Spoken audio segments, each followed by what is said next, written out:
नमस्कार, भारत लाइव देखना शुरू कर चुके हैं और मैं हूं आपके साथ बिरजू कुमार सिंह। महागठबंधन का साझा जो मैनिफेस्टो है, घोषणा पत्र है, वो जारी कर दिया गया है।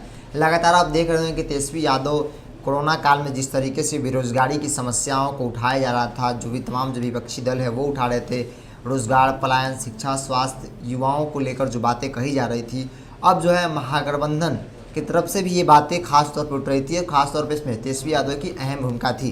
चाहे रोजगार हो, पलायन हो, इसको लेकर लगातार तेजस्वी यादव नीतीश कुमार को घेरते हुए नजर आ रहे थे।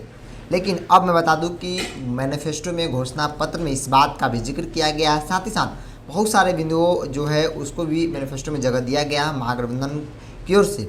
महागठबंधन की ओर से जिस साझा जो मैनिफेस्टो है उसका नाम दिया गया है बदलाव का संकल्प।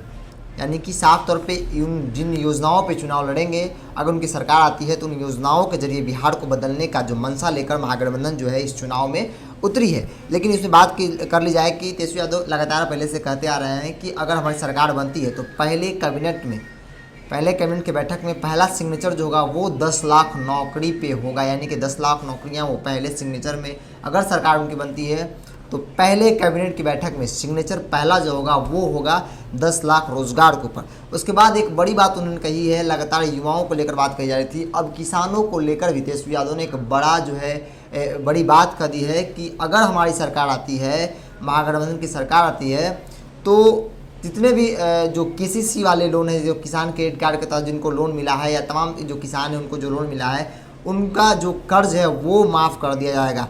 बिहार में जो भी किसान है उनका कर्ज माफ़ कर दिया जाएगा। और साथ ही साथ उन्होंने कहा कि परीक्षा केंद्र, युवाओं को लेकर जो विद्यार्थी परीक्षा केंद्र पर जाते हैं परीक्षा देने के लिए, जो दूर होते हैं, उनको किराया भी देने की बात इसमें जिक्र किया गया है। और उसके बाद वाली बात की जाए तो कर्पूरी वीर सहायता केंद्र पूरे देश में खोले जाएंगे अगर उनकी सरकार आती है तो बिहार में, और साथ साथ केंद्र में कांग्रेस की सरकार अगर आती है तो पूरे देश में कर्पूरी वीर सहायता केंद्र खोले जाएंगे। आपदा के दौरान मजदूरों को सेवा और राहत भी मिलेगी। देखिए, बिहार का एक क्षेत्र सुखाड़ तो दूसरा बाढ़ से ग्रसित रहता है, तो इनमें जिक्र किया गया कि अगर आपदा के दौरान जो भी मजदूर हो उसको सहायता दी जाएगी, मजदूरों को सेवा और सहायता दोनों मिलेगी। हालांकि लगातार जो वर्तमान सरकार है ये भी कहती आ रही है कि हम मजदूरों को कोरोना काल हो या तमाम जो आपदा आते हैं उसमें आर्थिक मदद करते हैं, लेकिन क्या हकीकत है उससे आप भी रूबरू हैं। हम लगातार भारत लाइव के माध्यम से आपको दिखाते रहें कि क्या कुछ हकीकत है। जीविका दीदियों को नौकरी और वेतनमान की व्यवस्था की जाएगी। और साथ ही साथ इसके साथ कांग्रेस नेता रणदीप सिंह सुरजेवाला ने कहा कि इस बार का जो चुनाव है वो नई दिशा बनाम दुर्दशा का है। यानी कि इस बार का जो चुनाव है नई दिशा बनाम दुर्दशा का है और खुददारी और तरक्की बनाम बंटवारा के साथ नफरत का चुनाव है।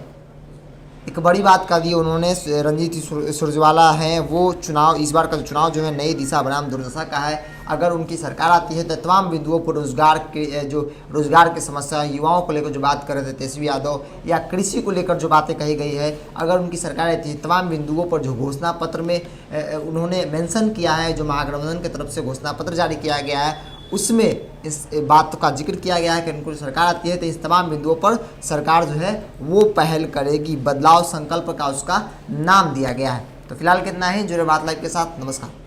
बढ़ाएं अपना कदम सक्सेस की ओर शिखर करियर इंस्टीट्यूट के साथ। शिखर करियर इंस्टीट्यूट पूर्वी भारत में एकमात्र कोचिंग संस्थान जो एक्सक्लूसिवली है मेडिकल एंट्रेंस एग्जाम के लिए।